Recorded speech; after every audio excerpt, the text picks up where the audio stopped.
Alright, magandang araw po sa inyong lahat mga ka-review at welcome back. Yan, dito po sa ating munting channel at ngayon nga po mga ka-review. Pasadahan po natin ang balitang ito mula po sa ating paboritong ka-BBM News PH. Yan, Senator Tulfo na pinulat ang Senado matapos ipakulong si Kapitan. Kalumos-lumos na sinapit ni Ate LV. Yan mga ka-review, patungkol po yan ang ating bibigyan ng reaksyon, no? Ito pong si Ate LV ay talagang minaltrato ng kanyang amo, no? Binulag po at pinasayaw pa ng hubot-hubad. Nako po talaga. At humingi po ng tulong sa kapitan. Pero imbis na tulungan ay, di ba, ibinalik po ulit sa kanyang amo. Yan mga ka-review, patungkol po yan ang ating bibigyan ng reaksyon, komento at kritisismo kung meron man po, no? Pero bago natin simulan yan mga ka-review, kung bago ka pa lang at di pa po nakapag-subscribe sa ating munting channel, please don't forget to subscribe. Yan, at palike na rin po ng video ito mga ka-review. Maraming salamat po. At eto na nga, sama-sama sabay-sabay po natin pakinggan, panoorin at bigyan ng reaksyon ang balitang ito. Eto na po.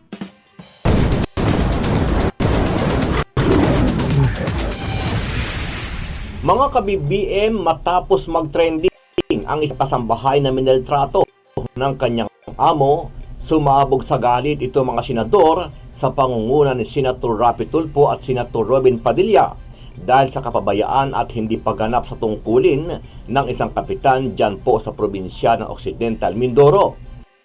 Ang ano dito, Chairman, hindi mo ginawa yung trabaho mo. Dapat kasi tinanong mo din siya kung ano po ba ang sitwasyon, ba't kayo nandito sa barangay. Natural yun eh. Yun ang una mo dapat ginawa, Chairman. Mo kung ganun-ganun na sa tenga, uupakan kita. Maniwala ka sa akin. Exactly. At yun ang ginawa niya na kinukontra mo ngayon, stupido. Si Kapitan ang dapat umaksyon sa mga problema na inilalapit ng kanyang nasasakupan at yan ang ginawa ng isang kasambahay na si LB Vergara matapos itong maltratuhin ng kanyang amo sa Occidental Mindoro. Pero sa halip na tulungan ito ni Kapitan ay iba ang kanyang ginawa. Pinabayaan lang ang kawawang kasambahay dahil akala ni Kapitan ay taong grasa lang dahil sa itsura nito sanhi ng pagkakabugbog ng kanyang amo. Di ba tinanong mo dapat? Di ba automatic yon pagka sa barangay, tatanungin mo yung dalawang partido? Di ba? Di ba ano po yan? Yan ang SOP? Ay, yun po lang sir talaga ang naging pangyayari po sa Di, barangay. parang sinasabi mong hindi mo ginawa yung trabaho mo. Ay, wala nga po sinasabi si Nanay LB. Hindi mo nga tinanong. Tinanong mo ba? Hindi nga po namin sir alam na yan ay katulong ni Sir Jerry. Ang pagkakikita ko po sa kanya, akala ko po yung naligaw na taong grasa. Kasi nga, Mga ka-BBM, kung ikaw ang tatanungin, ano ang gusto mong So yan, no, grabe po talaga mga ka-review kasi di ba lumapit na pa nga po sa kanila, humingi na ng tulong pero inakala lang nila taong grasa.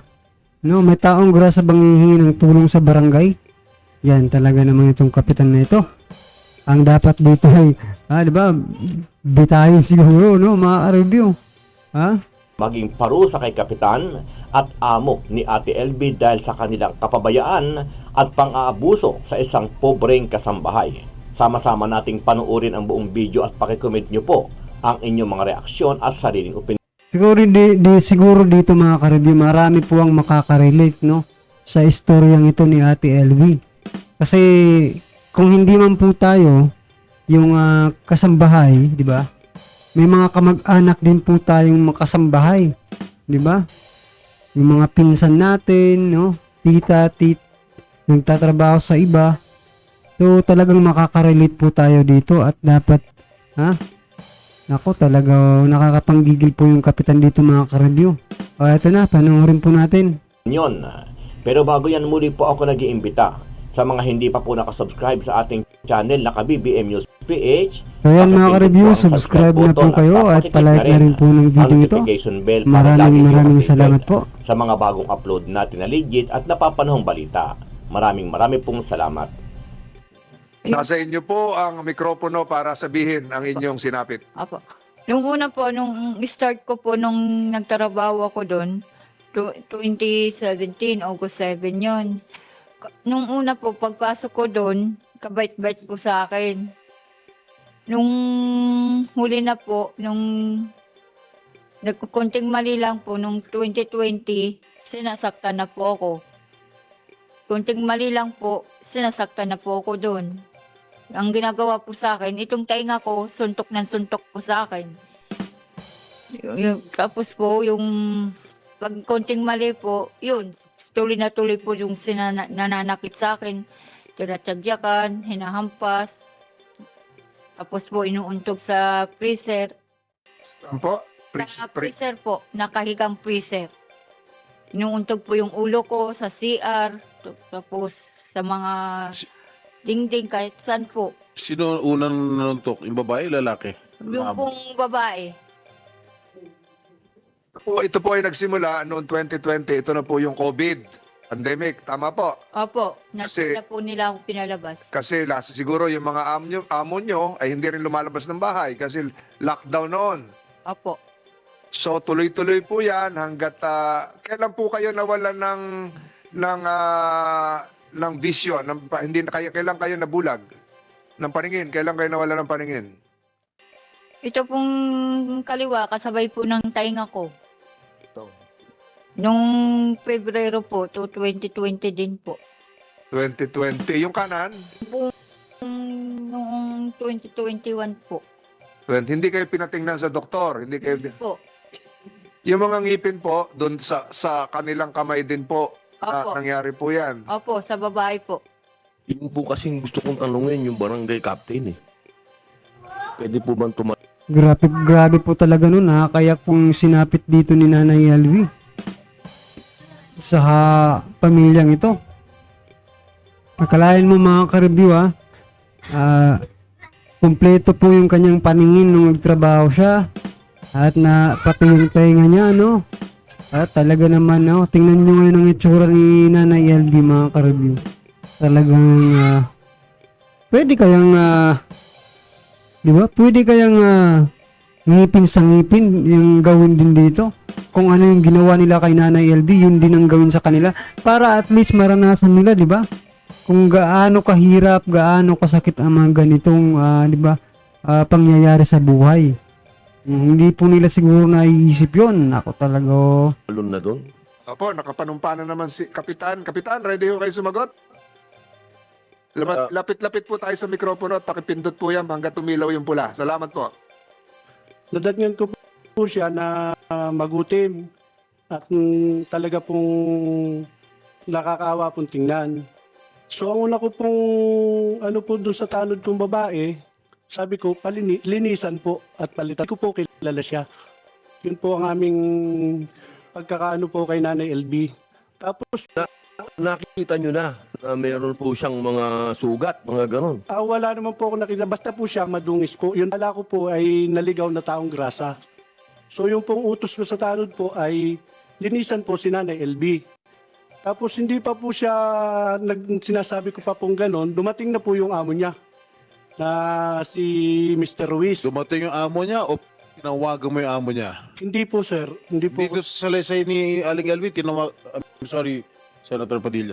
Dito sa salaysay ni Aling Elvi, tinawagan mo yung amo niya na si Jerry Ruiz. Hindi ko po At sinumbong mo na nandun si Aling Elvi sa barangay hall. Pwede natin tanungin si Ma'am LB. Ma'am LB, Sasagutin mo pa yan, ha? Ma'am LB, sabi niyo po na pumunta kayo sa barangay at nagsumbong, tama? Opo, totoo po yun. Sino pong sinumbungan niyo? Mga kasama niya po doon. Tapos nandun po siya doon sa loob ng City Hall. Nasa loob. Siya. Sinabi niyo po na sinasaktan kayo, kaya kayo nandun sa barangay. Opo, sabi ko po, ipakicheck po yung gamit ko dahil aalis na po ako doon. Nakatakas nga po ako doon. Nga po ako pumunta sa kanya. Okay. So nakatakas kayo, sinabi niyo sa kanya nakatakas ka, daladal mo yung gamit mo at sinabi niyo rin sa kanya na sinasaktan ka ng amo mo, tama? Sabi ko po, pakicheck yung gamit ko. Baka po sabihin ng amo ko Nagnakaw. na nagnakaw ulit ako. Tama. Okay. Tapos, Napakasinungaling mong tao ka, sarap mong, alam mo, napakasinungaling mo. Gusto mo, ilay detect to test ka pa. Sige, pag lumitaw na ikaw ay nagsinungaling sa lie detector test, kukulong ka agad namin dyan sa baba. Good. Pakibukas yung mic. Yun naman po, sir. Alam nga ba naman magsisinungaling to si Ma'am LV? Anong reason para siya magsinungaling? Ikaw may dahilan ka para magsinungaling kasi tumawag ka sa amo tapos for all we know, baka bayad ka sa amo, baka sinuhulang ka ng amo. Ay, yun po, sir, ang... There's no reason why she would be lying here. Alam mo, Chairman, kung nasa matinong pag-iisip ka, kung tama ka, patas ka, the first thing you should have done is pa-check siya sa doktor, tawagan mo si HR, tawagan mo PNP, sabihin na meron dito mukhang kawawa na kasambahay at tumakbo sa kanyang amo, ang kanyang reklamo ay sinasaktan siya, etc. Yun dapat ginawa mo. Ang ginawa mo, sinurrender mo siya uli sa amo, napakawalang hiya mo. Sir, excuse po, sir. Hindi ko po isinorender po yan. At lalong hindi po ako tumawag sa amo niya. Kasi ang nangyari, naibalik siya uli sa amo niya. Kasi kung ganong sitwasyon, kung sa akin yung kung ako si barangay chairman, may dumating sa bahay, kaawa-awa yung sitwasyon, madumi, sabi mo parang taong grasa, ipapacheck ko muna sa ospital, hindi ko muna payagan na sumama sa amo. At pagkatapos, tatawagan ko yung police, si HR, kung sino-sino pa mga otoridad, DSWD, para sama-sama mag-imbestiga, social worker. Ang ginawa mo, pinayagan mo makabalik ulit sa kanyang amo. Hindi naman po, sir, ganun ang nangyari talaga po, sir. Marami po akong kasamahan doon sa barangay. Maraming kasama sa barangay, pero you call the shots because ikaw ang pinakamataas, ikaw ang chairman, ikaw ang sinusunod ng mga kasamahan mo. Ang una ko nga pong hakbang, sir, akin pong pinalilinisan, sir. Hindi po yung totoo. Pero sinabi na nga ng kasambahay yung kanyang sitwasyon na siya ay naglayas, na meron siyang dalang mga gamit, tinignan yung gamit, baka mamaya sabihin na nagnakaw ako. You didn't do that, right? Hindi po, wala pong nasabi si Nanay Elvis sa totoong buhay po. Sa totoong buhay, bakit siya magsinungaling? Bakit siya pumunta sa barangay? Ibig mong sabihin, pumunta sa barangay, naligaw lang? Basta na pumunta sa barangay dahil namamasyal? Hindi nga po namin... Anong reason ba siya pumunta sa barangay? There should be a reason bakit yung isang tao pupunta sa barangay. Ikaw, alam mo naman dahilan kung bakit ang isang tao pupunta sa barangay, di ba? Bigyan mo a reason. Okay, masalita ka. Anong dahilan bakit, kunyari ikaw, ako si chairman, bakit ka pupunta sa barangay?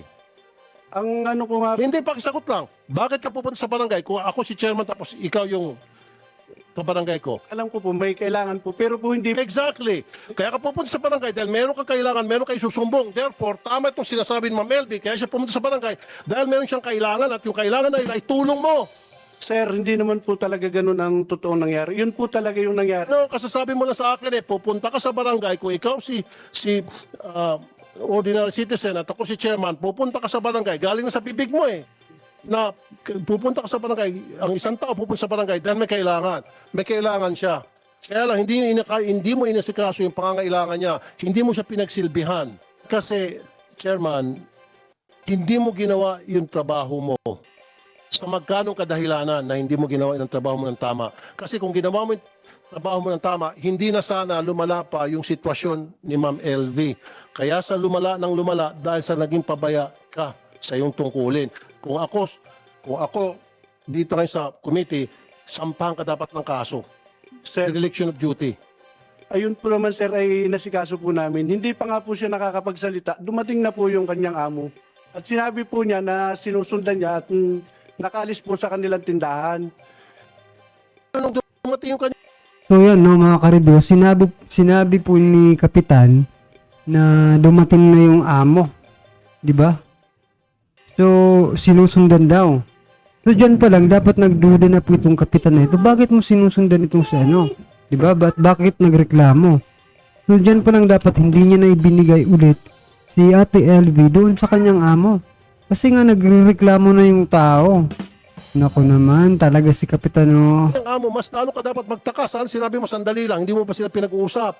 Wala naman po naging reaksyon si Nanay Elvis. Sumama po naman siya ng kusa sa amo niya eh. Malamang natatakot yun. Imposible naman yan. Imposible. Kaya siya lumayas, tapos sasama ng kuha.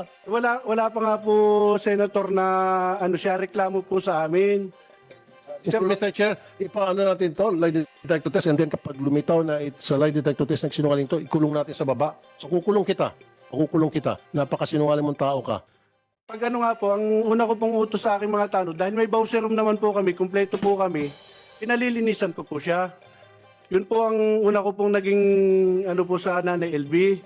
Manang LB, nung kayo po ay pumunta kay Kapitan, dalawang mata nyo po ay bulag na o nakakakita pa kayo ng kalahati? Isang mata ko po, yung kanan.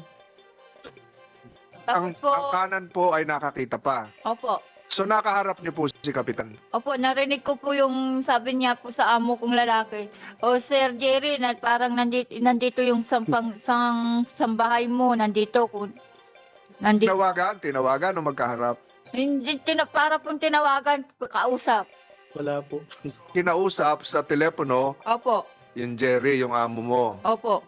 Oho. So hindi totoo yung sinasabi ni Kapitan na kasunod mo na yung amo mo. Hindi po. So Kapitan, Sandali, Mr. Chair. Aling LV, ituro mo nga rito kung sino yung kapitan na kausap nyo. Hindi po makikita po. Hindi nyo makikita? Kilala ko po yung boses. Nabobosesan ninyo? Opo, tas ka kasi ayaw mo na dun sa amo mo. opo. Bakit ka sa Kapitan dumiretso? Yung pong sabi yung nasa lubungan ko po, yung kasi, yung nagtitinda po ng lumi doon, si Kagawad po yon. Hindi ko lang po kilala ang lalaki, Kagawad po doon. Pumunta ka sa barangay hall para anong gawin? Magreklamo? Opo, Isumbong? sabi po nung Kagawad doon, o LV, pumunta ka muna sa barangay, i-report mo yan dahil nakatakas ka at pa-check mo yung gamit mo. Tapos, nung nakaharap mo si Kapitan at narinig mo nag-usap sila, pinauwi ka ni Kapitan o sinundo ka ng amo mo? Sinundo po ako ng amo ko lalaki. Sumama ka. Opo, sabi, ihatid daw po ako sa sakayan ng papuntang Mindoro. Uuwi ka na sana, pinapauwi ka. Hindi ka hinatid. Hindi po, dinala po ako sa tindahan ulit.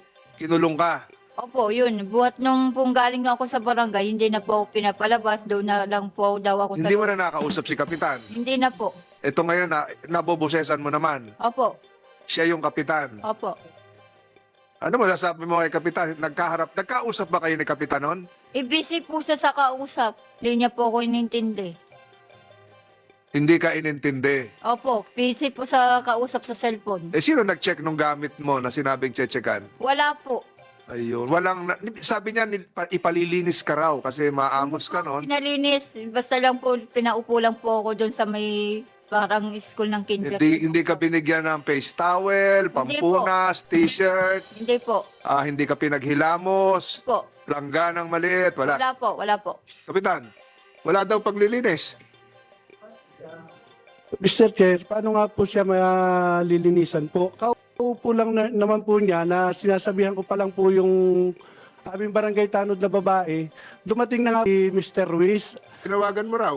Hindi po, wala po akong pangyayari tumawag po na Paano nalaman ni Mr. Ruiz na nandun si Aling LV sa barangay hall? Sinusundan na daw po yung pala ng kanyang amo at nakatakas nga daw po. Paano nga malalaman ni Ruiz, yung pamilya Ruiz, na nasa barangay hall, pwede naman siya ibang pinuntahan? Sinusundan na daw po yan ng amo niya. Kaya Kasi ilang minuto, nung pagdating ni Ma'am LB at saka pagdating ng amo, ilang minuto ang pagitan? siguro po wala pa pong 3 minuto, sir. Oh, so ibig sabihin, hindi sinusundan, may tumawag. Ay, At saka isa pa, all places sa barangay, bakit sa barangay hall pa siya pupunta? Pwede naman siya pumunta sa ibang tindahan, pwede siya pumunta sa kanto kung saan pang pwedeng tambayan niya o sa paradahan ng tricycle kasi tumakas nga, di ba? Bakit hindi pumunta sa paradahan ng tricycle, paradahan ng jeep? Bakit sa barangay pumunta? Kasi tinawagan mo, ungas ka talaga. hindi ko po yung tinawagan, Senator. Kahit po, Hindi nga, di ba, logic lang to, logic lang. Ang isang kasambahay na tumakas, hindi usually pupunta sa barangay hall. Okay? Ang isipin ng mga amo na tumakas ang kasambahay, pupunta yan sa sasakayan ng tricycle, sakayan ng habal-habal, sakayan ng jeep, o bus, doon pupunta. Doon dapat unang pinuntahan. Hindi, agad-agad pumunta sa barangay kasi may tumawag at ikaw yon. Ulitin ko ulit, ibang question naman to. Palagi ikaw, kunyari ikaw sa madalas kang binubugbog ng iyong amo. And then nagkaroon ka ng pagkakataon na para makatakas. Pagdating mo sa barangay, anong unang-una mong sasabihin? Kung ikaw, si Ma'am LV. Hindi, wag na sagutin mo sa akin. Ulitin ko, madalas ka nang binubugbog, siya na ginagawa sa inuuntog ulo mo, tinutusok mata mo, etc. etc. And then, nagkaroon ka ng pagkakataon na makatakas. At nung makatakas ka, pumunta ka sa barangay. Anong unang-unang lalabas sa bibig mo pagdating mo sa barangay? siyempre po, magre-reklamo po. Exactly. At yun ang ginawa niya. Na kinukontra mo ngayon, stupido. Hindi pa po nakakapagsalita po si Nanay Elvin. Nakaupo lang po yan. Nung dumating po, ang una ko po, Hindi, ikaw na mismo nagsabi. Ang una mong gagawin, kung ikaw sa sitwasyon ni Ma'am LB, ay magreklamo galing na sa bibig mo eh. And that's exactly what she did. Pero hindi mo pinakinggan dahil tinawagan mong amo, tumutugma lahat na sinasabi ni Ma'am LB. Napakasinungaling. Ang sarap i-contempt ito, Hindi- Mr. Chair. hindi ko po tinawagan Mr. Kasi Senator. it defies logic. Lahat na sinasabi niya, it defies logic. So yan mga ka-review, ano po ang yung masasabi dito sa, di ba? Sana naman kung ano no, kung buboto tayo ng kapitan, piliin po natin yung medyo may educated naman po mga ka-review, di ba? Kasi minsan, di ba, nadadala na lang sa kung sa mga partido, di ba? Kahit walang pinag-aralan, basta nasa partido, malakas yan, no? Kaya ito ang resulta ganito, no? Well, anyway mga ka-review, sana po nakarelate tayong lahat sa naging istorya ng buhay ni Nanay LV. So yan, kung nakarelate po kayo, pa-comment na lang po ng inyong nararamdaman sa naging issue ito, no? Yan. Alright mga ka-review, kung bago ka pa lang at di pa po nakapag-subscribe, please don't forget to subscribe. At palike na rin po ng video ito. Maraming salamat po.